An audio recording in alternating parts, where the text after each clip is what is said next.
Shalom, Israel. You bless the house of David. I want to start off by giving all thanks, all praise to Yahweh, Bahashem, Yahweh Shai, Bahashem, Wahara Kakadash. Yahweh being a true Hebrew name of the Heavenly Father.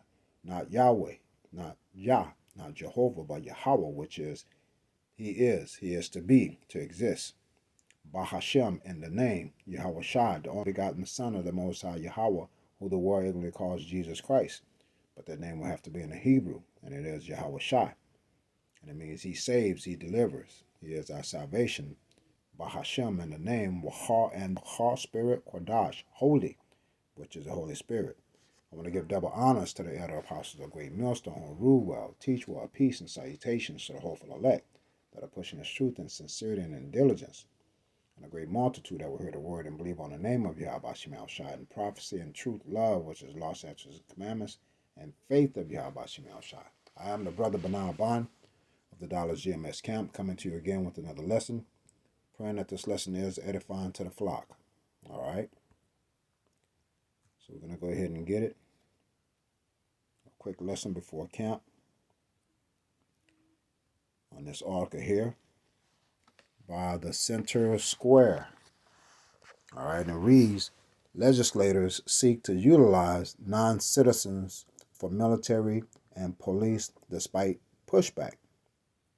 I'll read it again. Legislators seek to utilize non-citizens, people that are not citizens of the U.S., a lot of those immigrants that's coming in from Honduras, from Mexico, from China, right?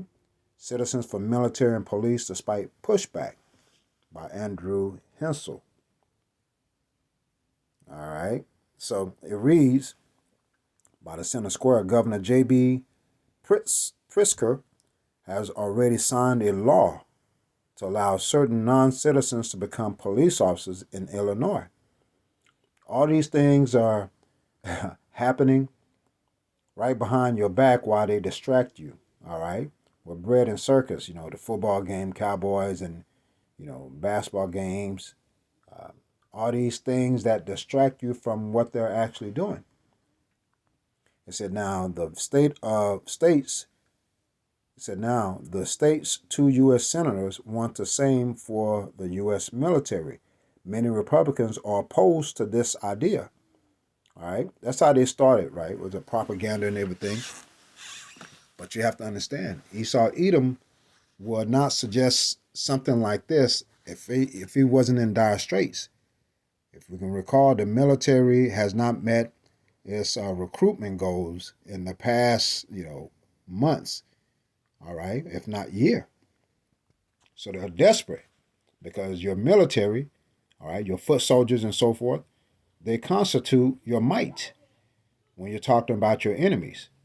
In the state of the United States, you're talking about Russia, you're talking about China, you're talking about Turkey, Iran, all these countries that they're seeing to be a threat all of a sudden, because these countries also have what?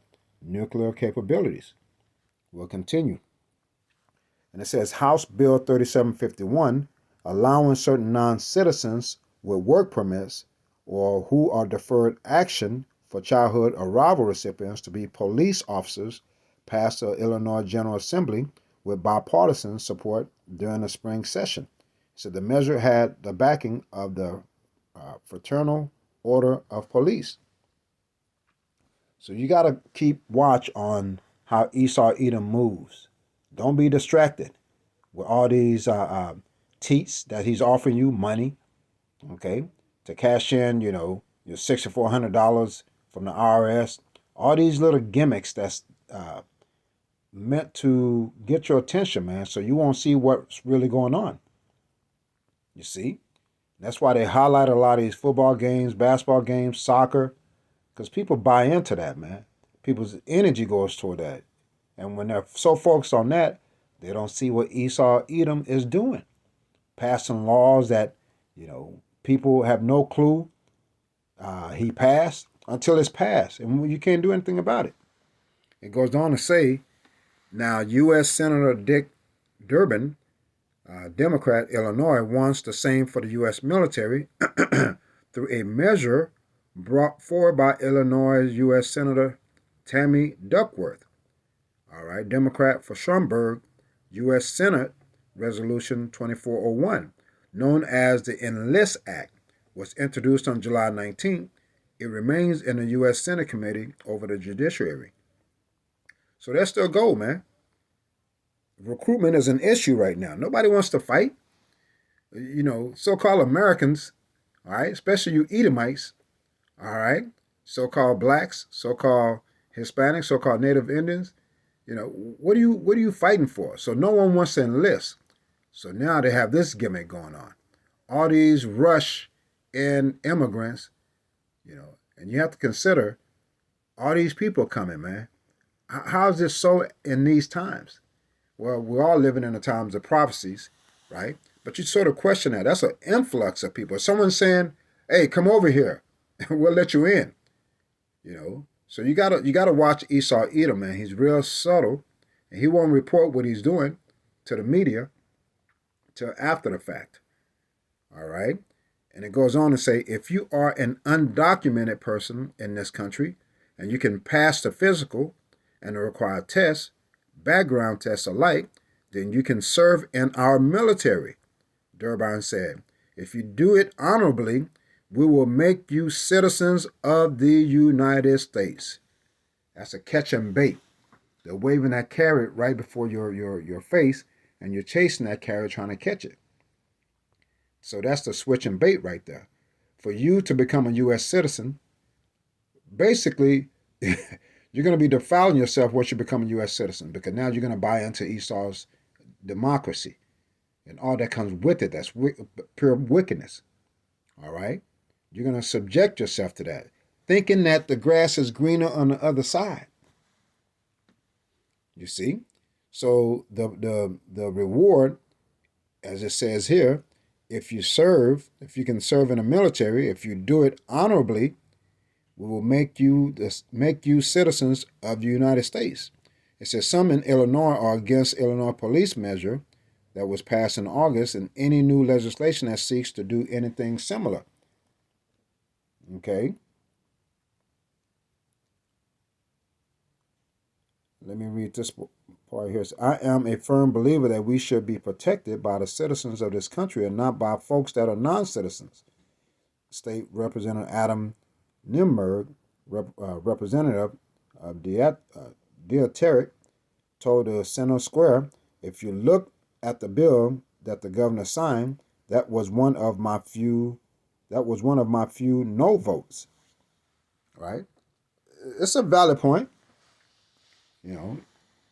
If you have individuals from another country policing and being in the military, what's going to make them loyal? The fact that they want to become citizens?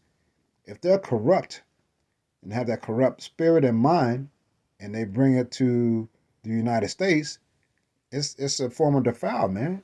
They're going to get defiled.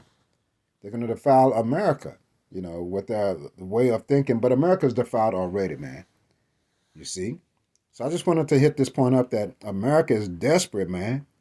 America is on a decline, and it knows it. It knows that it's on a decline. How can we prove that? Let's see this article here. And I'm not going to click on it to read it, but it says U.S. Army, Navy, Air Force struggle for recruits. It says the Marines have plenty. Yeah, because everyone wants to be a Marine. It's like a valor thing, right? But an Army, Navy, or Air Force is not that highly esteemed.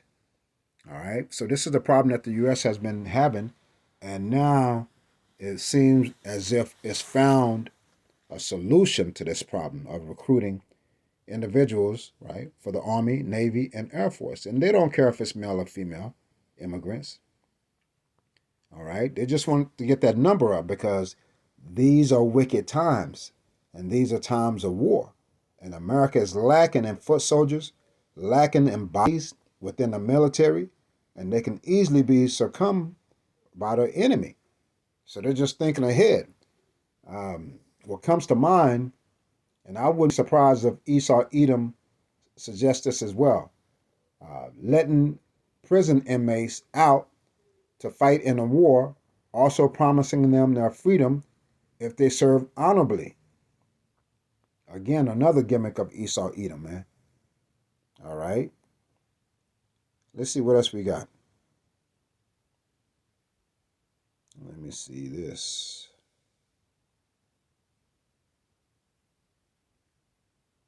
So this is an article. I'm not going to read too much on it. It says from the Smithsonian magazine, it says the uncertain promise of freedom's light black soldiers in a civil war. Because Esau Edom did the same thing. Promised the slaves freedom. Again, I'm not going to read all this. It's pretty long. Let me just get to the meat of it. All right. Promised slaves that were willing to fight in the war, civil war, freedom. Okay, that vibration, that energy was going out. So we'll read this. Say, though many know of the actions and names of people like Frederick Douglass, Harriet Tubman, Sojourner Truth, hundreds of names have been more or less lost to history. Individuals like those who made the dangerous journey to Fort Monroe tell a very different story of the Civil War than usually rehearsed. They were very much active agents of their own emancipation in many instances and strong advocates for the right to participate in military operations. So there was a lot of blacks, so they say, so-called blacks that wanted to fight. Well, if you're a slave, what were you really fighting for? Would it not be freedom? It says Schumart, who gathered 20 carte de visite portraits, newspaper illustrations, recruitment posters, and more to tell the story. It goes on to say, amid the stories of bravery both inside and outside of the military, though rests a foreboding uncertainty, there are reminders throughout the exhibit that freedom was not necessarily what waited on the other side of the Union lines. There were no guarantees that permanent liberty would be the outcome, says Schumart. Even grand gestures like the Emancipation Proclamation often fell flat in the daily lives of blacks in the South. It didn't really feel like it didn't really free anybody, says Schumart. The Confederates, of course, did not recognize its legitimacy. All it truly ensured was the blacks could now fight in a war in which they were already inextricably involved. Okay, we'll stop there. So Esau Edom will make promises, grandeur promises, as he's waving that carrot in your face, and that's what he's doing for these immigrants that come across. He's trying to, what's the word? Kill two birds with one stone. Eliminate the immigrant problem. Maybe some may die during the war. Maybe some may get shot as being police officers, right? And a few that are left, if they serve honorably, the hope and the promise is citizenship. And we know Esau Edom is not a man of his word. Let's go ahead. All right. We're going to hold. I want to get this in the GNT. Babka Shah. We'll get it. All right. I had this previously up. And I want to get. Let's start with this is Ben Sirach, which is Sirach, Ecclesiasticus 13:1. And it reads in a GNTA. It says it reads, if you touch tar, it will stick to you. And if you keep company with arrogant people, you will come to be just like them. So that American dream, and I can understand coming from a place that you had nothing. And a lot of these immigrants that's coming over through the Spirit, okay, they could be Hebrew Israelites, and they are Hebrew Israelites. I'm not going to say all of them per se, right? For we were scattered to all four corners of the world, man. So, well enough, you have a large number that are coming across that could be Hebrew Israelites. It said, if you touch tar, it will stick to you. And if you keep company with arrogant people, you will come to be just like them. We have the 2/3 of Israel that have come to be just like Esau Edom. Carnal, their aspirations being on this side, not wanting this world to end, not addressing the wickedness of Esau, Edom, but just trying to cope, trying to be equal and get along with them, man. See? So these immigrants that's coming across with the goal of being citizens, they're going to fall into that same snare. Be like Esau, Edom, being wicked, man. Sirach 13:2 said, don't try to lift something too heavy for you. Don't keep company with people who are richer and more powerful than you. You cannot keep a clay pot next to an iron kettle. The pot will break if it hits the kettle. That's right. You can't measure up to his wickedness, man. You see? So you trying to be like Esau, Edom, basically, he is the harbinger of death. All his philosophy, his ways they're going to kill you, man. You see? They're going to kill you. 3 reads, if a rich person wrongs someone, he can afford to add insult to injury. But if a poor person is wronged, he is forced to apologize for himself. You have no sovereignty, man. You have no power here. The fact that you're looking to get some type of acknowledgement or recognition, whether it be a citizenship or any other accolades from Esau, Edom, he's never going to give you that, man. We just read the example of the Civil War. Rumors in the era about freedom, but that freedom wasn't green on the other side. All right. This is 5. He said, he will live with you. Well, we'll read 4 Salaki. It said, a rich person will use you as long as he can profit from it. But when you need him, he will leave you helpless. Does this not sound like Esau's MO? All right. What's that? 150 acres? Or 5, was it 150 acres and a mule? I could be wrong on that figure. But that was a promise that Esau Edom made to you so-called black people, man, that were in subject of him. He made that promise to you. And where is it at today? There's still conversations about reparation while Israel is getting tons of money from Germany, getting tons of money from United States. All right. And this nation is at war, still fighting over lands, man. And they're supposed to be the people. We'll go on and read. It says, he will live with you as long as you have anything and will gladly drain you dry. If he needs you, he will trick you with his smiles and cheerful, kindly words. Do you need anything? He will ask. He will feed you until you are embarrassed. Finally, he has drained you 2 or 3 times over. He will laugh at you. If you see him later, he will pretend he doesn't know you and will pass by you. So we know that America was built on the blood of you so-called blacks, so-called Hispanics.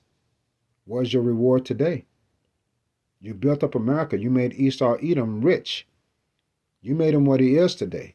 And where's your reward? You're still in bondage, man. This slavery. Okay? Living check to check. I mean, you may have some Jakes, so-called blacks, all right? But those people and the other, right? They're so invested in this world that when you say this world, this era, this time, Job 9:24, Esau's kingdom, right? Which was given to him by Shai. When you say that they're to an end, they want to fight you, man. They scoff. They don't want to hear that, man. They got too much invested on this side. Okay? 7 say he will feed you. Be careful not to be misled. You can be enjoying yourself and suddenly find yourself humiliated. It says if you are invited to a home of someone influential, be reserved in your behavior. Then he will invite you more often. Okay? So I just wanted to get that. Let's go ahead and hold Sirach. All right. We're going to get 12 and 10. Sirach 12 and 10. All right. And it reads, let's jump down to the bottom. It says, never trust an enemy. His wickedness is as destructive as rust. You have to find the elephant in the room when you consider Esau Edom's ways. Of course, through his mass media and deceptive ways and subtle ways, he's managed to deceive a lot of you so-called blacks, so-called Hispanics, so-called Native Indians today. Whereas you have men of the Lord, all right, you have several camps that are identifying Esau Edom for what he is, right? But the one true camp, Great Millstone, is now shot. Okay? Um, what's what I'm looking for? Basically, exposing Esau Edom. That's the word. Exposing Esau Edom. That's why brothers do lessons, man, because Esau Edom is hidden in plain sight, man. You know, you have a lot of so-called blacks, Hispanics, Native Indians that don't know that he is their enemy. That's why the scripture said, never trust thine enemy. All right? It goes on to say, it says, Sirach 12 and 11, watch out and be on your guard against him. If he is like a metal mirror that rusts away if you don't keep it polished. Seat an enemy at your right hand, and the next thing you know, he'll be trying to get your own place of honor, that birthright. Esau Edom. That's why he's consistently killing a two-thirds of Israel. All right? You so-called blacks, Hispanic, Native Indians. He shares so much of your blood. But you still love him to this very day.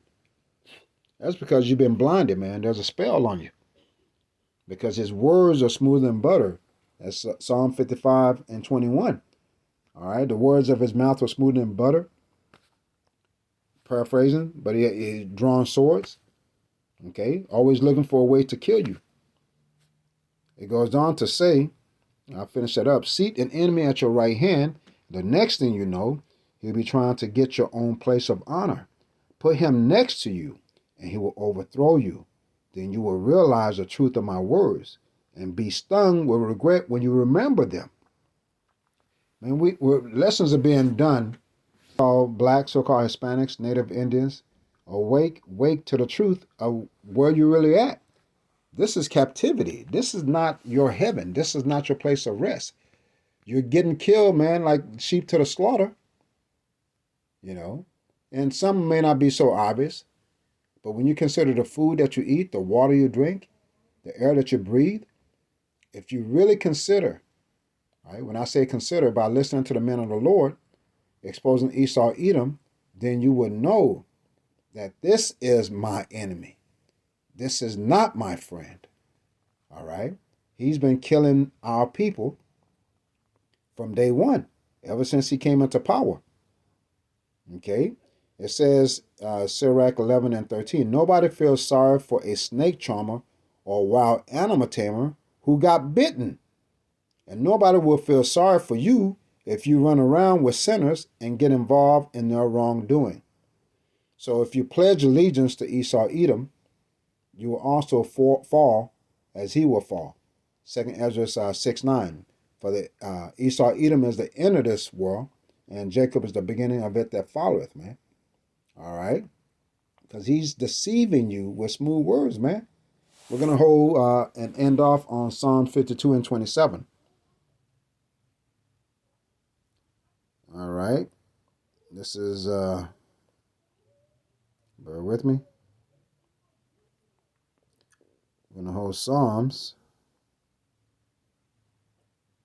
52:27.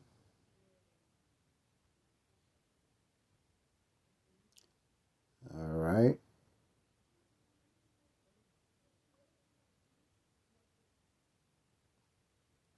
Bear with me.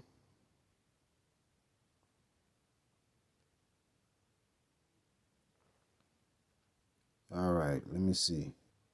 I'm going to type it in here.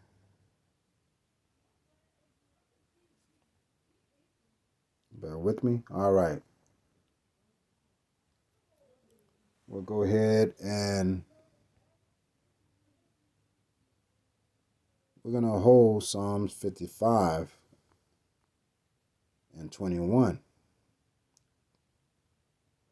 Because this devil is smooth, man. What you call him, a smooth operator? Real subtle. But you got to be able to see through his disguise. This is Psalms 55 and 21. It reads, His words were smoother than cream, but there was hatred in his heart. His words were as soothing as oil, but they cut like sharp swords. Your Bidens, okay, your Trumps, all right, those Edomites that you so love, your Elon Musk, because he's bringing technology and all this new miracle stuff that he's performing on the left hand side, he's bringing it to you. And you love him for that, man. You love your oppressors. Okay? But let it be known that Esau Edom is the end of this world. He is the end of this world. And his system is starting to fall. Just like we realize his military is about to fall. Okay? And look how desperate he is. You would say 5 years ago, 10 years ago, Esau Edom wouldn't have considered immigrants in the army, immigrants policing. They had a propaganda against, so-called Hispanics coming over here. I forget the gang, the 13-something gang, and they're criminals. Everyone that comes across here are criminals from the border. But look at the song that he's singing now. It shows that his kingdom is falling, and he has but a short while. Revelation 12:12. So he's acting fast, man. He's making desperate moves. This is a desperate move, all right? Which is, like I said, which is an indication that his kingdom is coming to an end, man. All right? So rejoice, ye men of Israel, the elect of Israel, and the great multitude. Rejoice, because your salvation is nigh. All right? I'm going to give all thanks, all praise to Yahweh, Ba'ashem, Yahweh Shai, Ba'ashem, Wahara Kwakadash. Double honors to the elder apostles of Great Millstone, rule well, teach well, peace and salutations to the hopeful elect that are pushing his truth and sincerity and diligence. All right, Kwam Yasharala in the Baba Bar Babylon. Shalom, Israel.